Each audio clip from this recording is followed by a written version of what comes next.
here.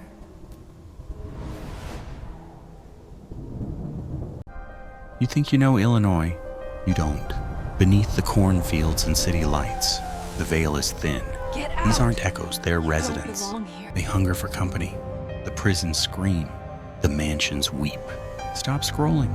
The definitive count of terror starts now. This is the top 15 haunted places in Illinois.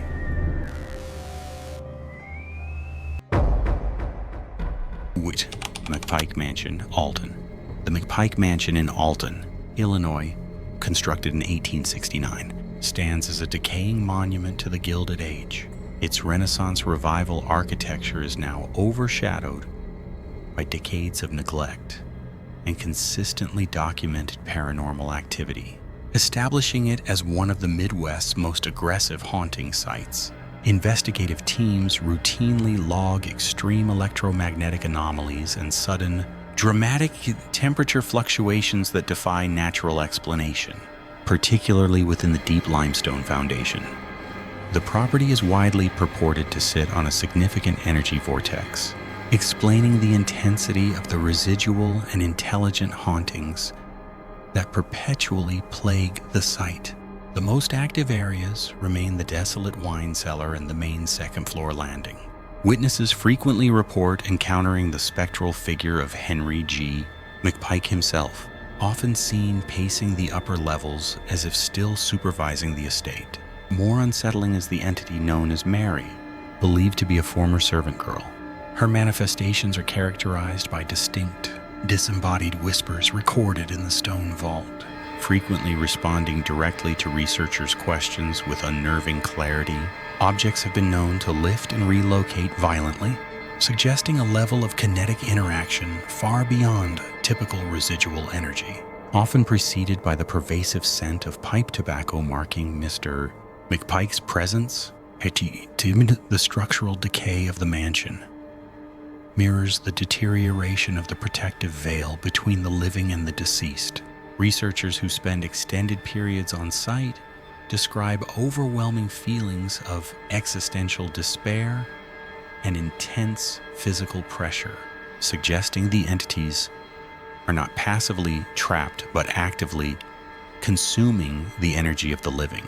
The property functions less as a historic landmark and more as an open gateway where the former grandeur is perpetually violated by an ongoing, aggressive, and intelligent occupation. The distinct sounds of heavy footsteps emanating from the upper floors after midnight confirm the estate has been permanently reclaimed by those who refuse to leave.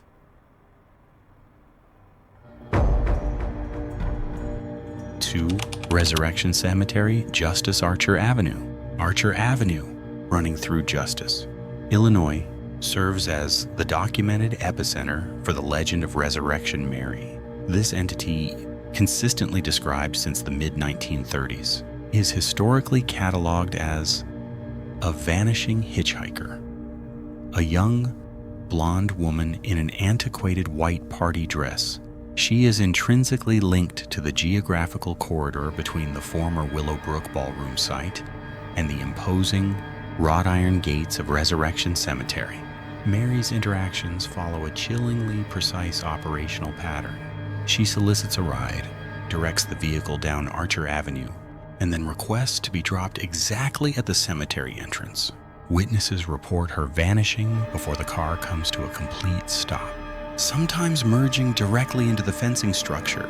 Unlike many apocryphal legends, the history of resurrection Mary includes corroborated police reports and sworn affidavits dating back to the 1940s. Taxi drivers frequently reported her fare, noting a pervasive coldness within the vehicle cabin upon her disappearance. Crucially, physical elements reinforce the claim. The imprints of small, spectral hands have repeatedly appeared on the cemetery's iron gate bars. These markings, documented by groundskeepers, suggest the entity is attempting to grasp the structure from the inside, confirming a location-bound, residual haunt. Reports consistently describe localized atmospheric pressure drops near the main entrance, While her identity remains historically contested, several Polish-American women buried within the grounds have been nominated. The general consensus suggests the entity is tied to a fatal car accident on Archer Avenue in the 1930s. The recurring narrative is not one of malice, but of endless, futile transit, a spectral journey repeated nightly along the dark pavement that links youthful joy to the ultimate, inescapable boundary of Resurrection Cemetery. 3. Bachelor's Grove Cemetery, Midlothian. Bachelor's Grove is an abandoned, isolated parcel near Midlothian, Illinois, where 19th century burial sites sit adjacent to the Calsag Canal. Since the 1960s, it has been consistently ranked as one of the most haunted locations in the Midwest. Access is via a difficult, often obscured path, creating a profound sense of dislocation. Visitors report sudden drops in temperature and an absolute silence that swallows sound. Numerous headstones have been vandalized or mysteriously moved over decades of neglect, suggesting an inherent instability in the site. The most famous entity observed is the White Lady, a figure frequently reported near the central path, allegedly a woman buried with her infant in the 1850s. She is often documented through thermal imaging and photographic anomaly, appearing as a translucent, spectral presence on the stones. Equally disturbing are the documented reports of phantom vehicles seen driving toward the blocked access gate before vanishing.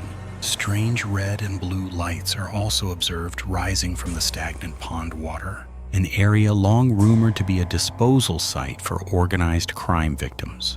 Paranormal investigators frequently cite Bachelor's Grove due to the existence of specific, verifiable photographic evidence.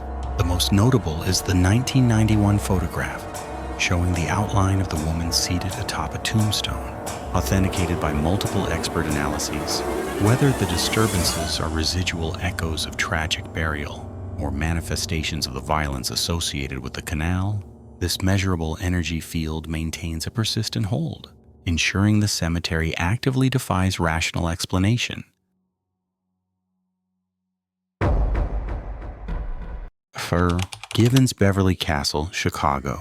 The Givens Beverly Castle, constructed in 1887 on Chicago's south side, was Robert C.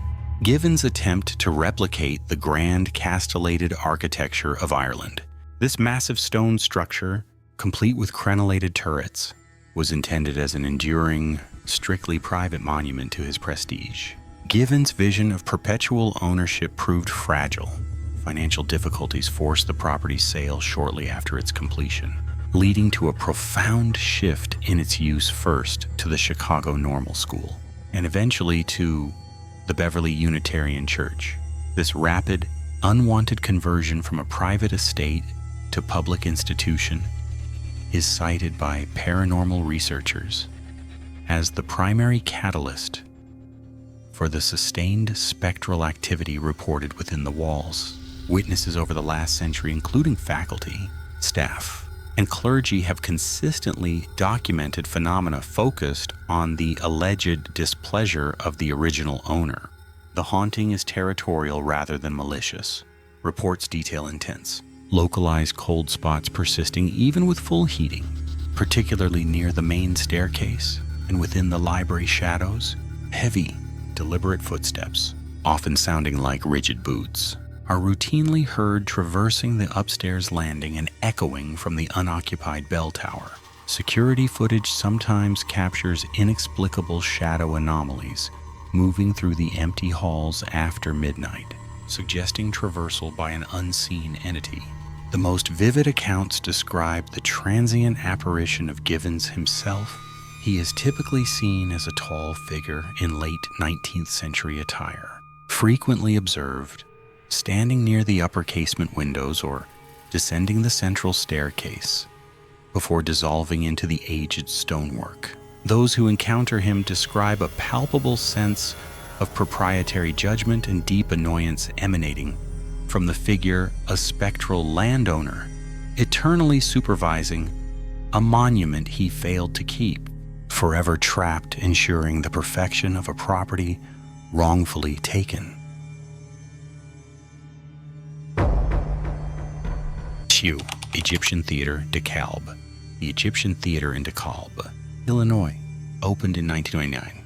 An opulent palace designed to mimic the grandeur of ancient Nile architecture, complete with towering columns and faux hieroglyphs.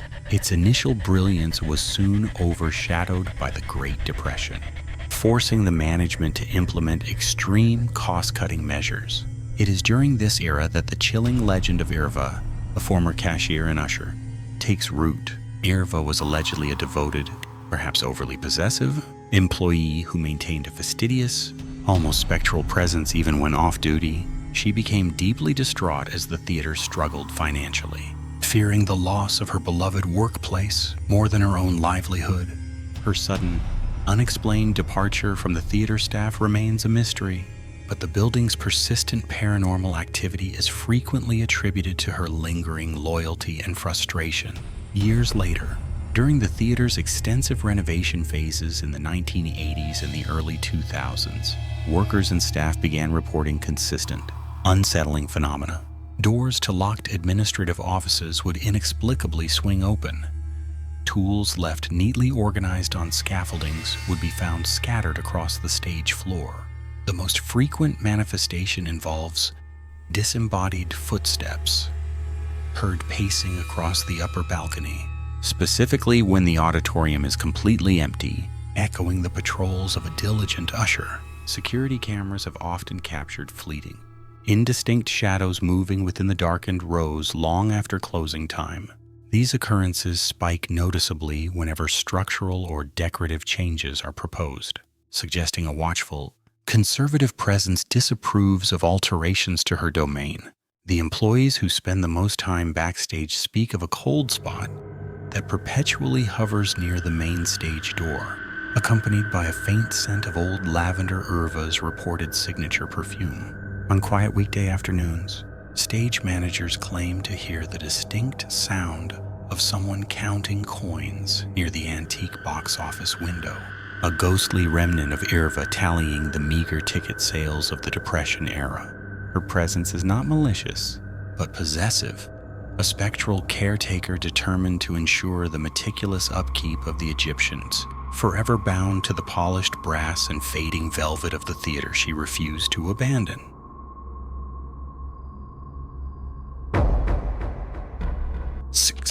Ashmore Estates, Ashmore. Ashmore Estates, situated in rural Coles County, Illinois, was formally established in 1870 as the Coles County Almshouse. This poor farm served as a sanctuary of last resort for the indigent, the mentally ill, and the elderly who had nowhere else to turn. While initially intended for charity, the isolation and lack of resources that defined its subsequent decades transformed the facility into a crucible of neglect. By 1959, when it transitioned into a private psychiatric care facility, the grounds were already saturated with unofficial history. Records confirm numerous deaths occurred on the premises, not always peacefully, with many inhabitants succumbing to disease or unexplained circumstances, their bodies often interred in unmarked graves just beyond the property line. The historical record suggests a facility struggling to manage a vulnerable population, culminating in an environment ripe for psychic resonance. Current anecdotal evidence and structured paranormal investigations frequently cite specific residual manifestations linked to the building's history as a long-term care institution. Reports consistently focus on the third-floor dormitory wings, which house the more distressed patients. Investigators commonly document electronic voice phenomena, often characterized as cries for help or faint whispering, captured on digital recorders in controlled environments. A persistent legend revolves around a specific entity, often described as a small female child believed to be a former resident who died tragically on the site, possibly in the 1980s. Further, opaque shadow figures exhibiting intelligent movement are often reported in the former chapel and the extremely dark basement, locations where the oversight of staff would have been minimal, and the vulnerable were perhaps most easily forgotten. The overall atmosphere at Ashmore is defined by documented suffering and institutional trauma. The history is not merely one of death, but of unacknowledged and desperate lives lived in isolation. Analysis of the environmental evidence, including documented temperature fluctuations, physical touches, and equipment failures coinciding with peak activity, suggests the location retains an intense and hostile energy. This energy, rooted firmly in over a century of isolation and institutional trauma, confirms Ashmore Estates as a location where the official history validates the haunting, demanding rigorous documentation of its documented tragedy.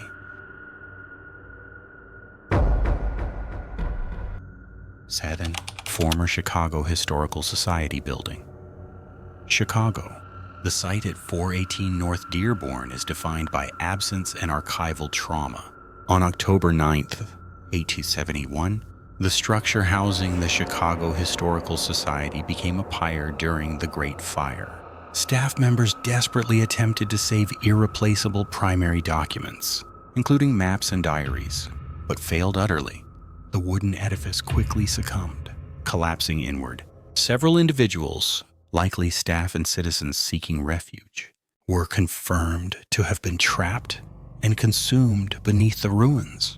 This tragedy resulted not only in death but in the immediate, total erasure of thousands of historical records, establishing a collective amnesia rooted physically in the lot.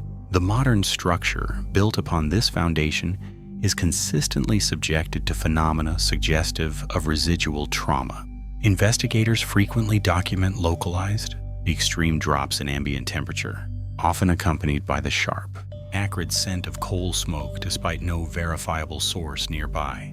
These sensory intrusions are strongest in areas corresponding to the historical basement and former stacks. Workers in the building report the distinct, sudden noise of heavy masonry shearing and falling, followed by faint, panicked whispering sounds characteristic of the final seconds before the structure's collapse over 150 years ago.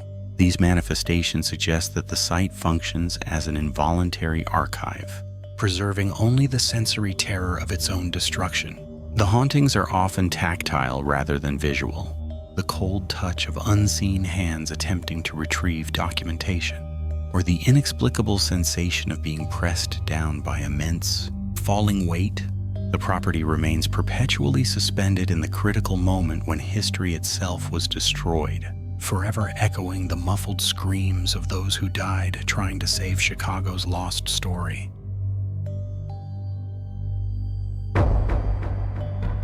Our DeSoto House Hotel, Galena.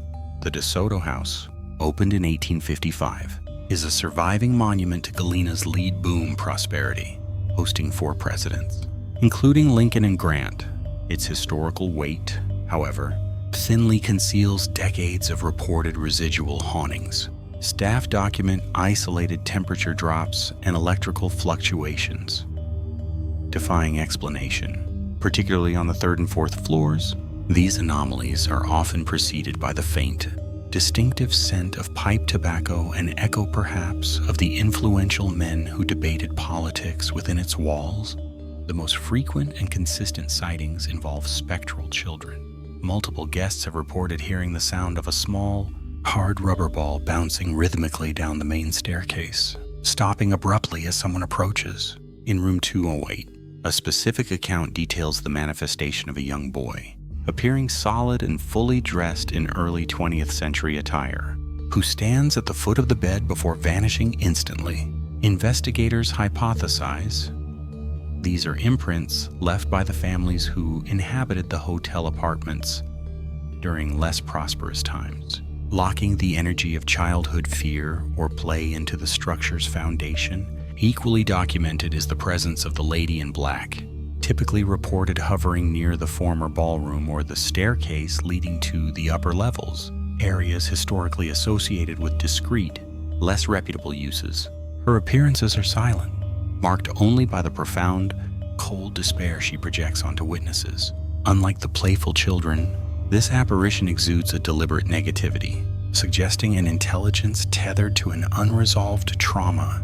The DeSoto House remains an ongoing case study in how deep historical trauma can impress itself onto a physical location, manifesting not merely as echoes, but as distinct, recurring presences demanding recognition.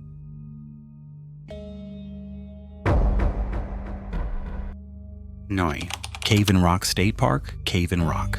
The geological formation known as Cave-in Rock, a 55-foot wide cavern overlooking the Ohio River, did not earn its notoriety through natural history, but through human atrocity.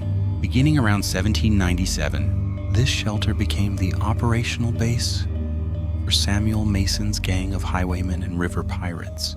These outlaws utilized the strategic location to launch systematic attacks on settlers and merchants traveling the river. The initial deception involved posting signs advertising the cave as a legitimate tavern or resting spot for weary travelers. This facade of hospitality masked a precise mechanism for robbery and murder, making the cave less a natural hideout and more a localized slaughterhouse for those migrating west.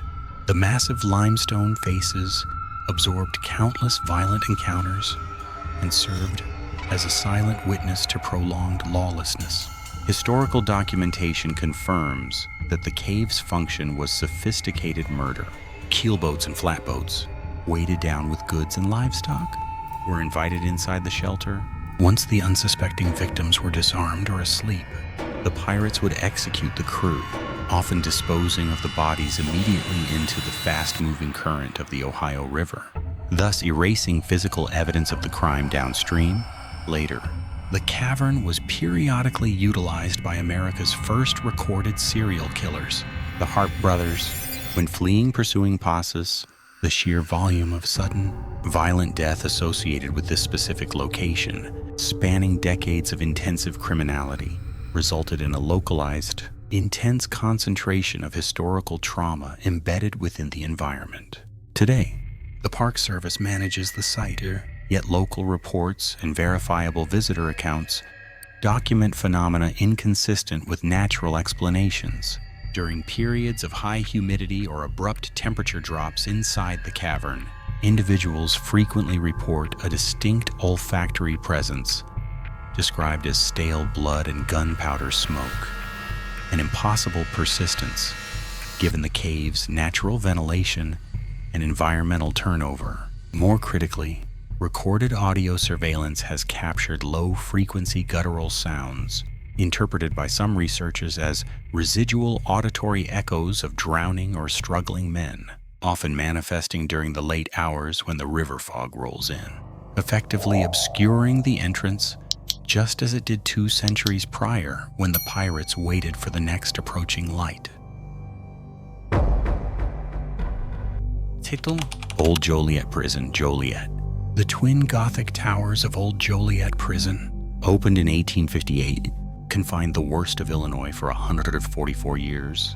The true horror was systemic: overcrowding, brutal conditions, and constant riot threats, culminating in severe unrest, especially the deadly 1917 uprising and later turmoil in the 1970s. When the gates finally closed in 2002, the resulting silence was not peaceful. Guards policing the final years noted the institutionalized trauma became palpable once the population vanished, suggesting the residual malice remained affixed to the stone structure. The final closure did not erase the suffering, it only removed the witnesses. Documentary evidence of the anomalous centers primarily on the segregation units in the administration building. Former maintenance crew, tasked with securing the facility, reported hearing immense metal doors slamming deep within the B House cell block, despite every access point being welded shut years prior. A recurring, documented claim involves a tall, gaunt shadow figure observed by multiple sources near the old laundry facilities. This entity often appears to drag something heavy across the wet floor, an action mirroring the unlogged body removals that were common during periods of high mortality. The sound associated with this dragging, a wet, rasping sound followed by strained, failing breathing is localized and audible only within a small, specific radius. Regardless of outside noise, the prison is now a fixed point of perpetual trauma, where the history of violence is not recorded in files but replayed in cold, measurable phenomena. Investigations consistently confirm high EMF readings near the east wall, a documented execution site in the early 20th century. The consensus among those who monitored the grounds post-closure is unwavering. The inmates never left. They remained trapped within the massive stone infrastructure, an eternally locked population still serving their time in the echoing darkness of Joliet. 11. Two Brothers Roundhouse, Aurora. The Two Brothers Roundhouse, constructed of massive limestone in 1856 for the Chicago, Burlington, and Quincy Railroad, represents the brutal zenith of mid-19th century industrial necessity. Its function was relentless, servicing the gargantuan, coal-fueled steam locomotives. The environment was lethal, the air thick with soot, noise, and constant danger. The operational history is riddled with accounts of devastating industrial accidents, crushing injuries, scalding steam burns, and men simply vanishing into the dark machinery. The building is a pressurized tomb, retaining the corrosive echoes of lethal, ceaseless labor. Paranormal activity centers on the upper mezzanine and the historic foundation. The most persistent presence is a former worker, known locally as the Watchman, whose manifestation is preceded by sudden, localized drops in temperature. These shifts are often accompanied by the distinct, acrid odor of heavy sulfur and spent coal, a smell long absent from the modern brewery operations. Multiple independent reports verify sightings of a solitary male figure near the rafters, a shadow too defined to be an illusion of light. He simply observes, his silhouette stark against the arched ceiling, an eternal supervisor trapped in the rhythm of a shift that ended a century past. The limestone walls are porous, psychically retaining the resonance of the agonizing deaths within their shadow. While patrons enjoy craft beer, the infrastructure hums with spectral tension. The most chilling incidents involve sounds from the closed-off pit beneath the former turntable, the rhythmic, metallic clanging of tools hitting stone, followed by a faint, wet cough that abruptly ceases. It is the sound of labor continuing, a haunting maintenance schedule executed by a crew that never clocked out, forever bound to the stone, the steel, and the endless, demanding rhythm of the Burlington line.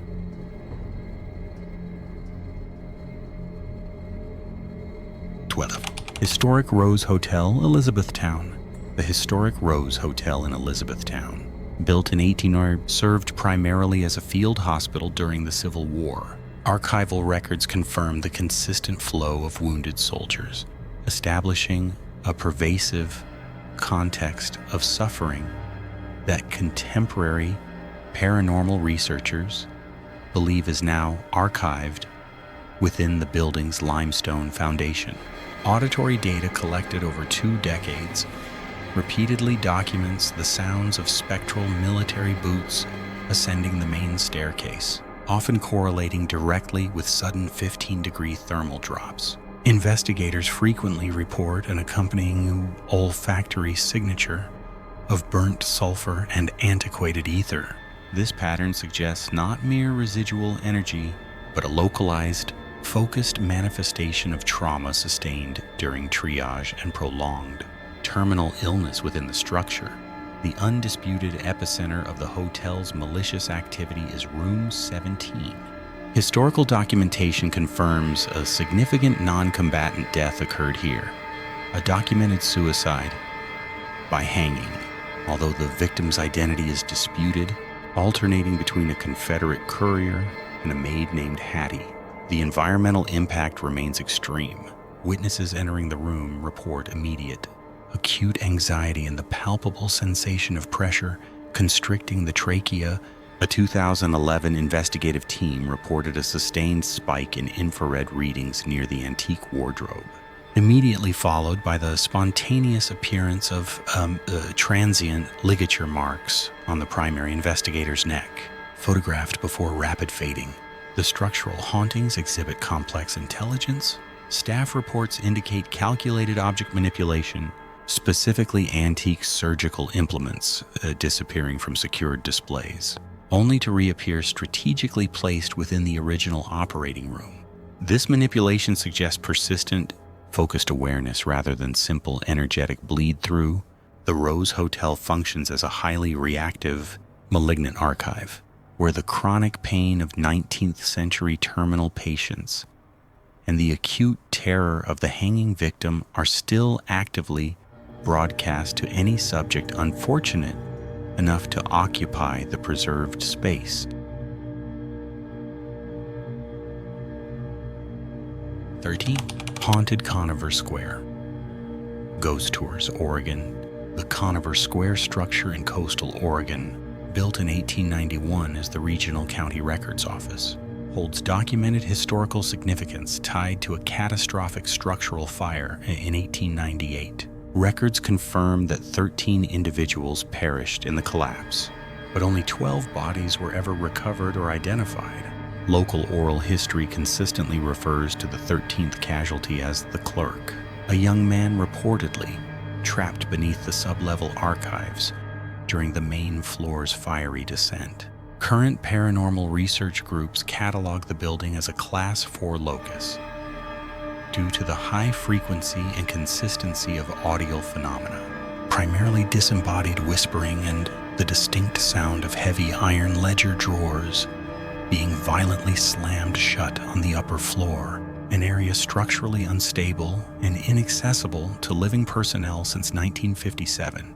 The organized Conover Square ghost tours, initiated in 2005, have unintentionally generated a unique body of evidence regarding the clerk's presence. Tour guides, who operate under strict protocols mandating the logging of all anomalies, routinely report sudden temperature drops of 15 to 20 degrees Fahrenheit in the ground floor vault, irrespective of external climate conditions.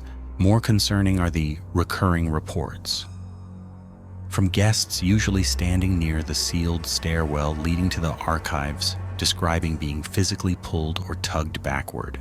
This specific interaction is always preceded by the smell of burnt paper and ozone. Furthermore, photographic analysis of archived tour footage reveals frequent, transient light aberrations resembling Victorian-era spectacles, often overlaying the faces of individuals reviewing local ordinances displayed on the wall near where the clerk's remains are presumed to lie. Investigators theorize that the clerk's continued activity stems not just from the trauma of the fire, but from the bureaucratic failure surrounding his disappearance. His body was never officially recorded as a fatality, only as missing presumed deceased. Due to the building's historical registry status, no destructive excavation is permitted to search the collapsed sublevel. The phenomena persist, documented by thermal imaging and electronic voice phenomena recordings, confirming a highly localized intelligence, refusing to depart the site of his final, unfinished duty.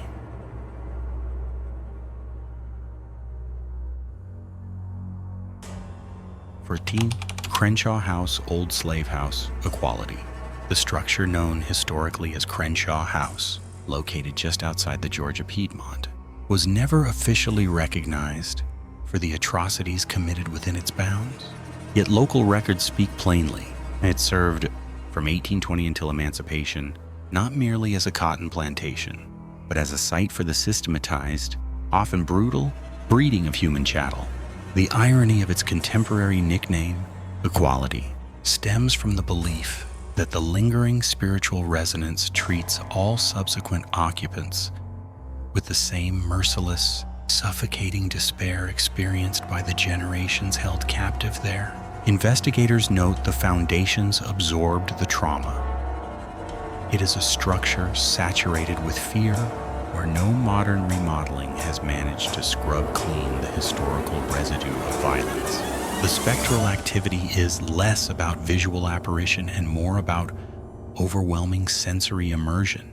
Research teams routinely document a profound, bone-deep cold, regardless of exterior temperature. More disturbing are the persistent, cyclical auditory phenomena. Witnesses report the distinct, sickening aroma of unwashed linens and stale blood, often preceding the sound of heavy chains dragged across the unfinished attic floor, an attic known historically as the hold, where refractory slaves were kept. Sound analysis confirms the low-frequency acoustic signature mirrors the pitch of a mature man weeping, amplified but distant, often lasting precisely 12 hours, from sunset to sunrise. This predictable schedule suggests a repeating mechanism of suffering rather than random spiritual manifestation. The horror of Crenshaw House is rooted in this predictable historical replay. Those who attempt to live there, regardless of background or intent, invariably report an escalating sense of surveillance and profound hopelessness, leading to rapid psychological deterioration. It is not the spectral former owners who dominate the haunting, but the enforced, collective memory of the oppressed. The house does not discriminate in its terror. It demands that modern occupants experience, on a visceral level, the total denial of agency that defined the lives of those who perished there. The ultimate, horrifying equality is the uniform distribution of suffering.